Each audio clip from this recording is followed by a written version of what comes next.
Hello प्यारे बच्चों।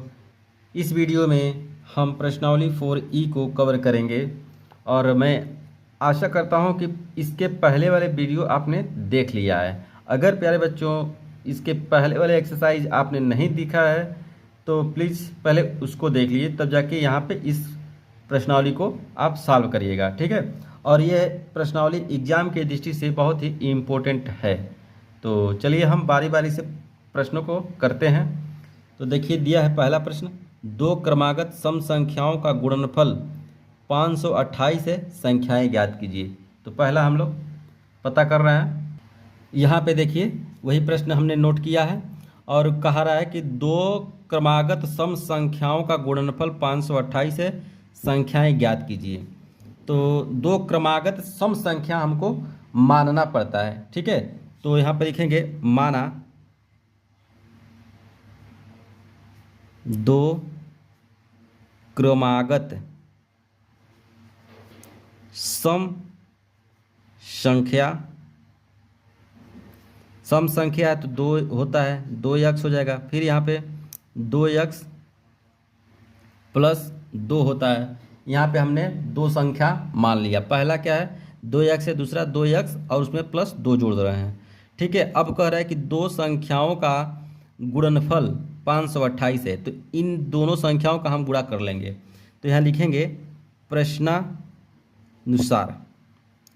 तो देखिए इन दोनों संख्याओं का गुणा कर रहे हैं, 2x गुणे यहाँ पे 2x और प्लस का 2, तो कितना आ रहा है 528 आ रहा है, ठीक है। अब यहाँ पे देखिए दो इसमें भी कॉमन है, दो इसमें भी कॉमन है। तो पहले हम यहाँ पे दो इसका ले रहे हैं, फिर इसमें से दो कॉमन ले रहे हैं, तो 2 हो जा रहा है। फिर यहाँ पे बच रहा क्या रहा है, यहाँ पे बच रहा है यक्स और यक्स प्लस 1 बच रहा है, ठीक है। ऐसे लिख देंगे इसको। अब बराबर का 528 यहाँ पे, तो यहाँ पे 528 हो जाएगा। ये 4 उधर हम भेज देंगे और इसका इसमें गुणा कर देंगे। तो यहाँ पे यक्स स्क्वायर और प्लस का यक्स और इक्वल टू 528 में भाग चला जाएगा 4 का, तो काटेंगे तो क्या आएगा एक्स का स्क्वायर प्लस यक्स, और इससे जब भाग देंगे तो 4 एकम 4 और 4 3 12 और 4 दूनी 32, इतना हो गया। तो फिर उसके बाद इसको सही क्रम में लिखेंगे आप, x square plus x minus 132 बराबर का 0। अब इसका हम क्या कर देंगे, गुणनखंड कर देंगे। तो गुणनखंड करने के लिए इसका हम दो ऐसा संख्या खोजते हैं कि उनका गुणा कर दिया जाए तो 132 हो जाए और एक संख्या को दूसरी संख्या में से घटा दिया जाए तो 1 बचे। तो यहाँ पे देखिए, तो हम जानते हैं यहाँ पे इसको हम तोड़ कर लिख दे रहे हैं x, उसके बाद से प्लस का यहाँ पे कर दे रहे हैं 12x और उसके बाद से यहाँ पे 11x कर दे रहे हैं और माइनस का 132 बराबर का 0, ठीक है। क्योंकि 11 और 12 का गुणा करने पर 132 हो जाता है, तो इसलिए हमने ये संख्या ले लिया है। अगर आपको नहीं पता है तो इस संख्या का आप एलसीएम निकाल करके पता कर लेंगे। जैसे कि 132 है, इसमें आप 2 से 2 छके 12, 2 छके 12 ऐसे कर देंगे, फिर काटेंगे 2 तिहाई 2 तिहाई, फिर यहाँ पे 3 से 3 एकम 3 एकम, तो 2 दूनी 4 और 4 3 12, तो 12 और 11 ये दोनों संख्या मिल गया है। अब इसका हम आसानी से गुणनखंड कर लेंगे, फैक्टर कर लेंगे। तो दोनों में से x कॉमन लेंगे तो यहाँ x बचेगा और प्लस का यहाँ पे 12 बचेगा। फिर यहाँ पे 11 कॉमन लेंगे तो यहाँ पे x और उसके से प्लस का इससे भाग देंगे तो 12 बचेगा बराबर का 0। अब इन दोनों में से x प्लस 12 हो जाएगा और यहाँ x माइनस 11 हो गया, ठीक है। तो अब इसको हम लेंगे x प्लस 12 इक्वल टू 0, तो ये x इक्वल टू माइनस का वैल्यू देगा, ठीक है। और ये वैल्यू हम नहीं लेंगे क्योंकि इसमें धनात्मक संख्या आएगा, ठीक है। अब इसके बाद ये लेंगे 11 का, यहाँ पे x माइनस 11 इक्वल टू 0, तो यहाँ x बराबर क्या होगा 11, ये इक्वल नहीं होगा, ठीक है, माइनस नहीं लिया जाएगा। यहाँ पे x का वैल्यू क्या आ गया 11 आ गया। तो दो संख्याएं हम कैसे पता करेंगे, लिखेंगे दो संख्याएं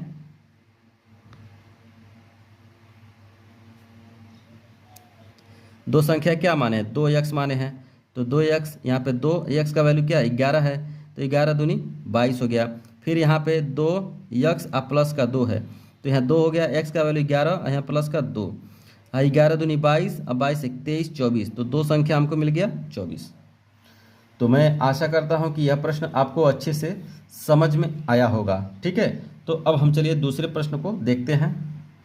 तो देखिए दूसरा प्रश्न में ये कहा जा रहा है कि दो संख्याओं का योग 20 है और उन दोनों संख्याओं का गुणनफल जो है 10 है, तो उनके व्युत्क्रमों का योग ज्ञात कीजिए। ठीक है, तो ध्यान दीजिए यहाँ पे हम लिखेंगे माना दो संख्या x और y हैं। ठीक है, अब इन दोनों का योग कह रहा है, दोनों का योग क्या है 20 है, x प्लस वाई बराबर 20 हो गया। अब इन दोनों का गुणा तो एक्स वाई इक्वल टू क्या हो जाएगा 10 हो गया। ठीक है, x प्लस वाई बराबर 20 और एक्स वाई इक्वल टू 10 हो गया। ठीक है, अब कह रहा है कि इन दोनों संख्याओं का व्युत्क्रम निकालना है, व्युत्क्रमों का योग। तो हम इन दोनों संख्या का क्या कर रहे हैं, यहाँ पहले लिखेंगे प्रश्नानुसार। तो देखिए दोनों संख्याओं का व्युत्क्रम निकाल लेंगे तो x का व्युत्क्रम x होता है, y का व्युत्क्रम 1/y होता है, और दोनों को जोड़ देंगे क्योंकि व्युत्क्रमों का योग कहा है। अब बराबर यहाँ पे देखिए इसको और हल करेंगे तो इसका एलसीएम लेंगे तो एक्स वाई, और इसका इसमें गुणा, इसका इसमें गुणा, तो यहाँ पे x प्लस वाई हो जाएगा। अब इसी का वैल्यू हमको पता करना है। तो ध्यान दीजिए यहाँ पे x प्लस वाई कितना है 20 है, उसके बाद से एक्स वाई कितना है 10 है, तो काट देंगे 10 दूनी 20, तो ये आपका आंसर आ गया। तो यही आपको पता करना था। तो इस प्रश्न को इम्पोर्टेंट कर लीजिए क्योंकि इस टाइप के ही प्रश्न आते हैं। ठीक है, अब चलिए हम लोग अगला प्रश्न तीसरा को देखते हैं। देखिए यहाँ पे प्रश्न दिया है किसी संख्या का वर्ग उसके 4 गुने से 12 अधिक है, संख्या ज्ञात कीजिए। तो हमको अभी संख्या पता नहीं है, तो जो संख्या पता नहीं है तो उसको हम मान लेते हैं यक्स।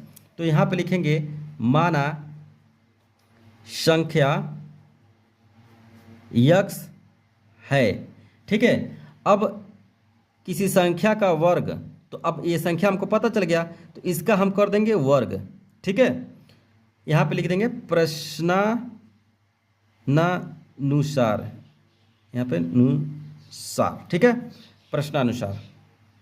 चलिए यहाँ पे संख्या नहीं पता था उसको हमने यक्स मान लिया। अब कह रहा है कि उसी संख्या का 4 गुने से 12 अधिक है, तो ये संख्या क्या है यक्स है, उसमें हम 4 से गुणा कर देंगे तो 4 गुना हो गया। अब कितना कर रहा है अधिक है 12 अधिक है, तो इसमें 12 जोड़ देंगे। ठीक है, तो वह संख्या आपको ज्ञात करना है। तो देखिए यहाँ पे यक्स का स्क्वायर हो गया, इसको हम इधर लेकर आएंगे तो 4x हो गया, और यहाँ पे माइनस का 12 इक्वल टू 0 हो गया। अब यहाँ पे हम इसका गुणनखंड कर लेंगे तो एक्स स्क्वायर यहाँ पे 6x हो जाएगा, और यहाँ पे प्लस 2x कर लेंगे। प्लस इसलिए किया जा रहा है क्योंकि इसमें से घटेगा तो माइनस का 4 आ जाएगा, इन दोनों का गुणा होगा तो माइनस का 12 आ जाएगा, इसलिए यहाँ पे किया जा रहा है। इस टाइप के फैक्टर हम पहले ही क्लास 9th में भी का पढ़ाए हैं और 10th में भी पढ़ाए हैं। तो अब यहाँ पे देखिए 12 इक्वल टू 0 हो जाएगा। इन दोनों में हम देख रहे हैं एक्स का मान है तो यहाँ एक्स माइनस 6 बचेगा, और यहाँ पे प्लस का 2 का मान है तो यहाँ पे एक्स माइनस 6 बचेगा इक्वल टू 0।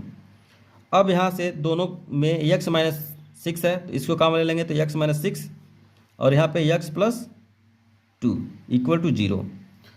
फिर उसके बाद से इसको आप जानते हैं प्लस वाला जो लेते हैं एक्स प्लस 2 इक्वल टू 0, तो एक्स इक्वल टू माइनस 2 ये नहीं होगा क्योंकि ये निगेटिव में साइन हो गया। अब यहाँ पे x माइनस 6 इक्वल टू 0, तो यहाँ x इक्वल टू 6, तो आपको वह संख्या मिल गया क्या 6। तो इस तरह से यह प्रश्न को आप हल करेंगे। चलिए इसी तरह से हम अब आगे के प्रश्न को देखते हैं। प्यारे बच्चों, मेरा अगर पढ़ाया हुआ कहीं भी आपको दिक्कत हो रहा है, न समझ में आ रहा है, तो कमेंट के माध्यम से आप बता सकते हैं। तो चलिए अब हम लोग चौथा प्रश्न को देखते हैं। यहाँ पे दिया है x प्लस 1/x बराबर 10/3 दिया है, तो इसको आपको हल करना है। तो देखिए यहाँ पे इसका इसमें गुणा कर देंगे तो x का स्क्वायर हो जाएगा, अब प्लस का 1 अब बटा का x हो जाएगा बराबर 10/3। अब तिर्यक गुणा इसका इसमें इसका इसमें, तो इसका इसमें कर देंगे तो 3x स्क्वायर अब प्लस का 3 इसका इसमें कर देंगे तो 10x। अब इसको इधर लेकर आएंगे तो 3x उसके बाद यहाँ पे 10x और प्लस का 3 बराबर का 0। अब इसको आपको क्या करना है, फैक्टर करना है। फैक्टर करके x का वैल्यू फाइंड करना है, तो ये हल हो जाएगा। तो हम यहाँ पे ऐसा सेटिंग बनाएंगे कि इसका फैक्टर हो जाए।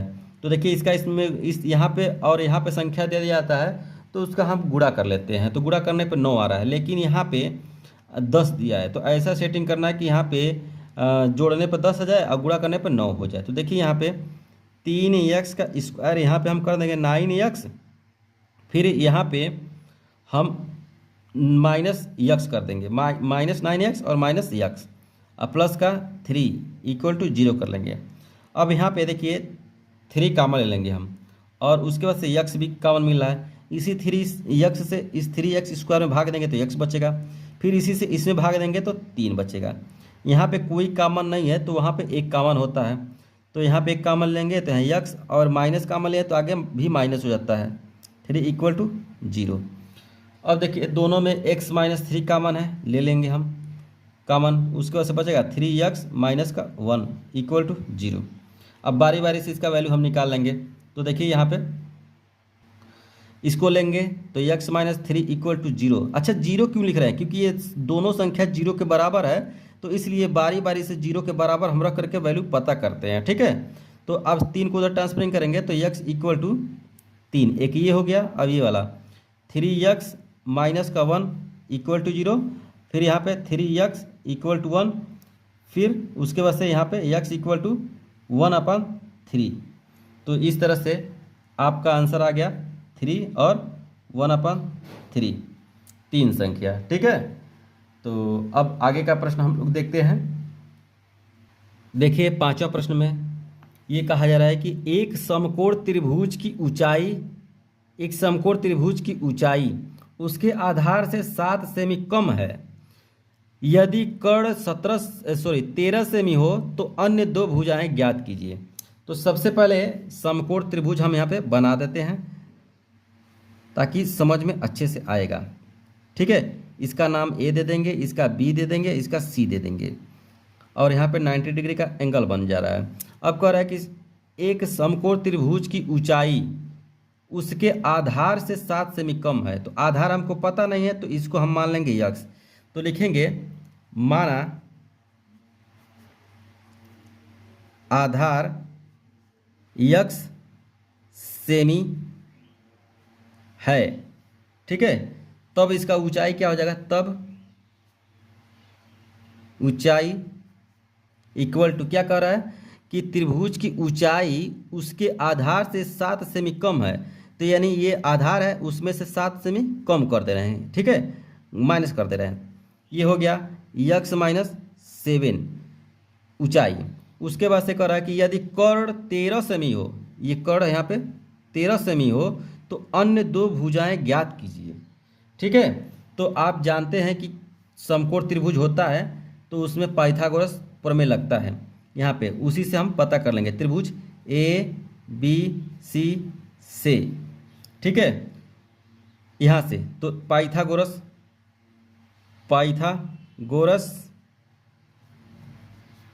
से, तो कर्ण जो होता है सबसे बड़ी भुजा होता है, उसका हम कर देते हैं वर्ग, कर्ण का स्क्वायर प्लस AB ऊंचाई का स्क्वायर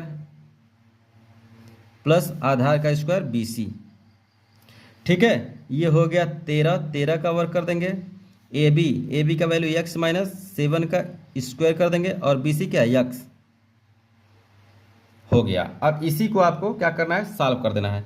तो 13 का वर्ग आपको पता है 169 हो जाएगा, बराबर इसको a माइनस बी का होल स्क्वायर से एक्सपेंड करेंगे तो देखिए क्या होगा, x का स्क्वायर फिर 7 का वर्ग करेंगे तो 49 और माइनस का 14 यक्स और प्लस का यक्स स्क्वायर। अब ध्यान दीजिए यहाँ पे मिल करके 2x स्क्वायर हो जाएगा और माइनस का 14 यक्स और प्लस का 49 हो जाएगा। ठीक है, अब इसके बाद से यहाँ पे देखिए 2x का स्क्वायर, यहाँ पे 14 यक्स और प्लस का 49 इक्वल टू 169 कर देंगे। फिर उसके बाद से इसको हम अंदर ले लेंगे तो यहाँ पे देखिए क्या होगा, 2x स्क्वायर यहाँ पे 14 यक्स और उसको से 49 और माइनस का 169 इक्वल टू 0 हो जाएगा। तो 2x² यहाँ पे 4 यानी 14 यक्स, और 49 को जब आप इसमें से घटाएंगे तो ये माइनस में आएगा, ठीक है, क्योंकि ये संख्या जो बड़ा है उसी का चिन्ह आता है, तो इसमें से घटाएंगे तो 0 हो जाएगा। यहाँ पे 2 और 1 = 0, ठीक है। अब 2 से हम भाग देंगे दोनों पक्षों में, तो इसमें भाग देंगे 2 से, इसमें 2 से, इसमें 2 से, तो इससे कट जाएगा, ठीक है। तो यहाँ बचेगा x² और यहाँ पे 7x और यहाँ पे 60 = 0। अब इसको हमको क्या करना है, गुणनखंड करना है। तो गुणनखंड करने के लिए देखिए x² यहाँ पे लिखेंगे 12x और उसको से प्लस का 5x और माइनस का 60 = 0 कर देंगे। फिर उसके बाद से यहाँ x कॉमन लेंगे तो यहाँ x - 12 हो जाएगा। फिर यहाँ पे 5 कॉमन लेंगे तो यहाँ पे x - 12 आ जाएगा, 5 से जब इसमें भाग देंगे तो, ठीक है। अब दोनों में क्या कॉमन मिला है, x - 12 और उसके बाद से x + 5, तो ये = 0 के इक्वल हो जाएगा।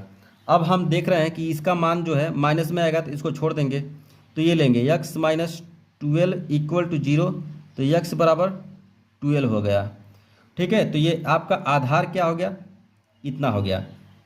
तो यहाँ पे अब हम लिख दे रहे हैं आधार 12 सेंटीमीटर। उसके बाद से ऊंचाई आप निकालेंगे, ऊंचाई तो कितना हो जाएगा, 12 में से यहाँ पे 7 घटा देना है तो 5 सेमी हो जाएगा, ठीक है। तो मैं आशा करता हूँ कि यह प्रश्न आपको अच्छे से समझ में आया होगा, तो आप इसको नोट कर सकते हैं। अब चलिए अगला प्रश्न हम लोग देखते हैं। तो देखिए यहाँ पे 6वां प्रश्न, ये प्रश्न को इम्पोर्टेंट कर लीजिएगा और इसको समझने का प्रयास करिएगा, क्योंकि इसमें लैंग्वेज जो है मतलब भाषा थोड़ा सा अलग कर दिया गया है, ठीक है। तो ध्यान दीजिएगा। देखिए कहा जा रहा है कि किसी धनात्मक संख्या और उसके धनात्मक वर्गमूल का योग 12 है, संख्या ज्ञात कीजिए, ठीक है। तो हल में लिखेंगे, यहाँ पे लिखेंगे माना संख्या x है, अब इसका वर्गमूल लेंगे। तो देखिए x का चाहे किसी भी संख्या का हम वर्गमूल लेते हैं तो उसको हम कड़ी में रख देते हैं, तो x का कड़ी हो जाएगा, यहाँ पे ये हो गया। चाहे हमको 4 का ही क्यों ना वर्गमूल लेना है, 4 का वर्गमूल लेना है, तो इसको भी हम कड़ी के अंदर रख देंगे तो ये 2 आ जाता है। तो इसी तरह से धनात्मक वर्गमूल, ठीक है। देखिए इसमें कहा जा रहा है किसी धनात्मक संख्या, तो हमने मान लिया x, उसके धनात्मक वर्गमूल का योग, तो लिखेंगे इसका वर्गमूल, तो वर्गमूल क्या हो जाएगा, करड़ी में x हो जाएगा। अब ध्यान दीजिए प्रश्नानुसार किसी भी संख्या का हम वर्गमूल लेते हैं तो उसको करड़ी में रख देते हैं, और जिसका जोड़ा बन जाता है वो करड़ी से बाहर हो जाता है। तो हम देख रहे हैं कि x का जोड़ा नहीं बना है तो ये करड़ी में ही रह जाएगा। अब प्रश्न में कहा जा रहा है कि संख्या जो हमने माना है और उसका वर्गमूल जो लिए हैं उनका योग जो है 12 है, तो वो संख्या ज्ञात करना है। तो देखिए यहाँ पे x और उसको से करड़ी में x बराबर है कितना, 12। अब इसको हम उधर ट्रांसफरिंग कर देंगे तो x कड़ी में बराबर 12 माइनस x हो जाएगा। अब लिखेंगे दोनों पक्षों का वर्ग करने पर, दोनों पक्षों का वर्ग करेंगे तो यहाँ पे x हो गया, और यहाँ पे कोई भी संख्या अगर करड़ी में होता है तो उसका हम वर्ग करते हैं तो करड़ी खुल जाता है। यहाँ पे 12 माइनस x का स्क्वायर, यहाँ पे x हो गया, इसका a माइनस b का फार्मूला लगा करके एक्सपेंड करेंगे तो यहाँ 12 का वर्ग करेंगे तो 144 हो जाता है। फिर यहाँ पे x का स्क्वायर, यहाँ पे 12 दूनी 24 x हो जाएगा, ठीक है। अब इसको हम सही क्रम में लिखेंगे तो x स्क्वायर माइनस 24 x और प्लस का 144 बराबर का x। अब x को अंदर ले लेंगे हम यहाँ पे, तो ध्यान दीजिए x स्क्वायर यहाँ पे 24 एक 25 x हो जाएगा, इसको लेकर ले लेंगे तो, और प्लस का यहाँ पे 44 इक्वल टू 0 हो जाएगा। अब देखिए इसका हमको फैक्टर करना पड़ेगा, ठीक है। तो इसका फैक्टर करने के लिए देखिए यक्स स्क्वायर यहाँ पे कर देंगे 16x और माइनस का 9x, इनका हम गुणा कर दें, इनका हम जोड़ देंगे तो 25 हो जाएगा और 16 नामा 144 होता है, ठीक है। तो इस तरह से दो हमको गुणनखंड मिल गए, ठीक है। अगर आपको गुणनखंड नहीं मिल पा रहे हैं तो इसका आप फैक्टर करिए, ठीक है, गुणनखंड करिए, उसी में आपको मिल जाएंगे। अब ध्यान दीजिए यहाँ पे यक्स कामन लेंगे तो यहाँ पे एक यक्स बचेगा और यहाँ पे 16 बचेगा, यहाँ पे 9 कामन ले लेंगे तो 144 में आप 9 से जब भाग देंगे तो कितना आएगा, 9 एकम 9, 9 पचे 9 5 यानी 54 बचेगा, ठीक है।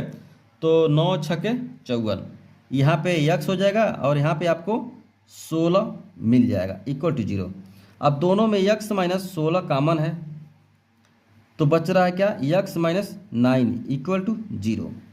अब ध्यान दीजिए यहाँ पे हो जाएगा यक्स माइनस 16 इक्वल टू 0, ठीक है। और उसके बाद से यक्स का वैल्यू हो जाएगा 16, इसका जब लेंगे वैल्यू तो यक्स माइनस 9 इक्वल टू 0, तो यक्स इक्वल टू 9। तो देखिए यहाँ पर आपको मिल गया 9 और 16। तो ध्यान दीजिए यहाँ पे 16 लिख लेंगे, ठीक है, और 16 का वर्गमूल लेंगे 4, तो जोड़ेंगे तो कितना हो जाएगा, 20 हो जा रहा है। तो ये आपको नहीं, ये नहीं चलेगा, ठीक है। अब ध्यान दीजिए संख्या हम ले रहे हैं 9, तो 9 हो गया यहाँ पे, और 9 का वर्गमूल लेंगे तो 3 आएगा, तो 3 यहाँ पे जोड़ेंगे तो 9 3 12, तो यही संख्या आपका सही होगा, ठीक है। तो यही आपका आंसर होगा। तो मैं आशा करता हूँ कि आप पढ़ाया हुआ आपको समझ में आ गया होगा। प्यारे बच्चों, आपको कहाँ पर मैथ में दिक्कत हो रहा है हमको कमेंट के माध्यम से बताएं, मैं उसको ज़रूर बताऊंगा, ठीक है। तो चलिए अब आगे हम लोग बढ़ते हैं, 7वें प्रश्न को देखते हैं। 7वां प्रश्न देखिए, इसको भी आप इम्पोर्टेंट कर लीजिएगा एग्जाम के दृष्टि से। तो देखिए दिया है किसी संख्या और उसके व्युत्क्रमों का योग 4 है, संख्या ज्ञात कीजिए। तो हम यहाँ पे मान ले रहे हैं संख्या, माना संख्या यक्स है, ठीक है। अब यक्स हो गया तथा इसका व्युत्क्रम,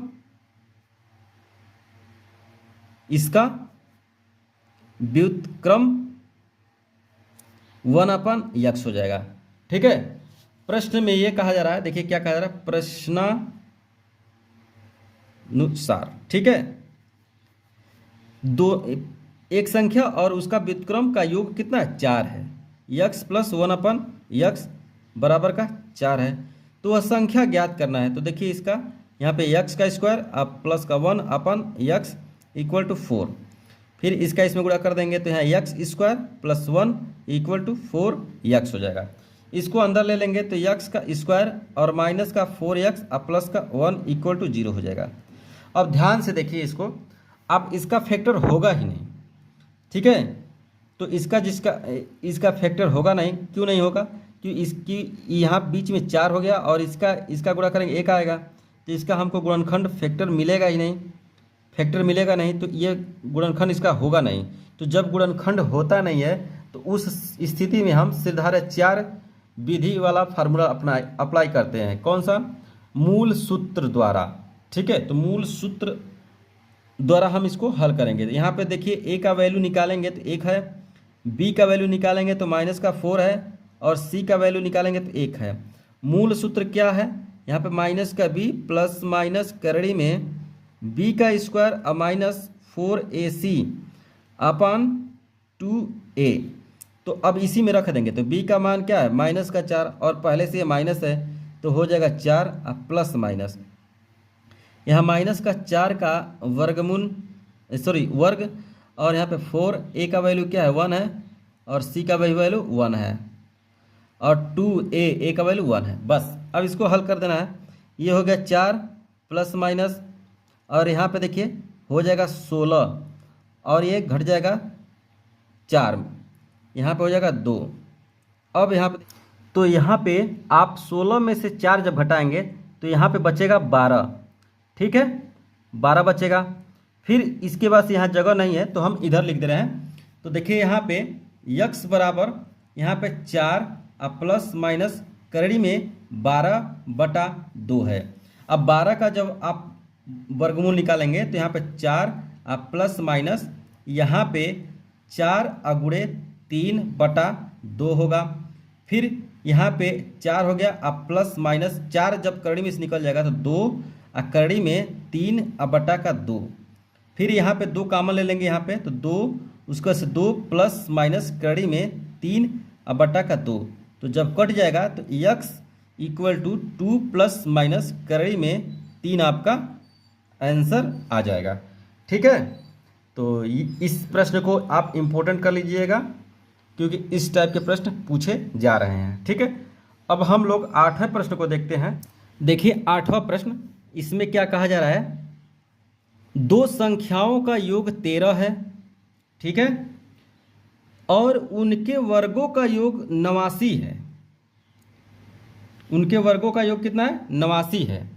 संख्याएं ज्ञात कीजिए। तो मान लेंगे पहला संख्या, माना दोनों संख्याएं x और y है। तो प्रश्नानुसार इसमें क्या कहा जा रहा है, x प्लस वाई बराबर 13। ठीक है, और उनके वर्गों का योग कितना है, वर्ग कर दे रहे हैं और उसके बाद से जोड़ दे रहे हैं, यानी 2 घात लगाकर जोड़ दे रहे हैं तो 89 हो जा रहा है। ठीक है, इसको समीकरण 1 कर लेंगे, समीकरण 2 कर लेंगे। समीकरण 1 से हम x का मान निकालेंगे अगर, तो x इक्वल टू हो जाएगा 13 माइनस वाई। जहाँ x है वहाँ पे 13 माइनस वाई लिख देंगे। तो यहाँ पे लिख देंगे 13 माइनस वाई का स्क्वायर प्लस का वाई का स्क्वायर बराबर 89। उसके बाद से a माइनस बी का होल स्क्वायर करेंगे यहाँ पे, तो यहाँ हो जाएगा 169 अब प्लस का वाई स्क्वायर अब माइनस 13 दूनी 26। सूत्र से इसको तोड़ने पर y बराबर प्लस वाई का स्क्वायर और यहाँ पे 89 हो गया। फिर y मिल करके 2y स्क्वायर हो गया और यहाँ पे 26y हो गया और उसको से प्लस 169 बराबर 89। ठीक है, उसके बाद से 2y स्क्वायर 26y इसको अंदर लेंगे तो प्लस 100, यहाँ पे 169 में से 89 घटेगा तो कितना होगा 0 और यहाँ पे 80 बचेगा। ठीक है, इक्वल टू 0। अब इसको छोटा करने के लिए हम 2 से भाग दे देंगे, तो इसमें भी 2 से भाग जाएगा, इसमें भी 2 से भाग जाएगा, इसमें भी दोनों पक्षों में 2 से भाग देने पर तो इसको काटेंगे ऐसे, इसको काटेंगे, इसको काटेंगे तो आपको मिलेगा क्या, y का स्क्वायर माइनस 13y और प्लस 40 इक्वल टू 0। इसी का हमको गुणनखंड अब करना है। ठीक है, तो हम y स्क्वायर यहाँ लिखेंगे और यहाँ 8y और उसके बाद से 8 5 तो यहाँ पे 5y लिख देंगे अब प्लस का 40 इक्वल टू 0। दोनों में y कॉमन है तो y कॉमन ले लेंगे तो y माइनस 8 हो जाएगा और माइनस का 5 तो यहाँ y माइनस 8 हो जाएगा equal to 0। y minus 8 common ले लेंगे तो यहाँ पे y माइनस 5 इक्वल टू 0 हो जाएगा। फिर यहाँ पे देख रहे हैं y माइनस 8 इक्वल टू 0 है तो y बराबर 8 हो जाएगा। फिर यहाँ पे y माइनस 5 इक्वल टू 0 है तो y बराबर 5 हो जाएगा।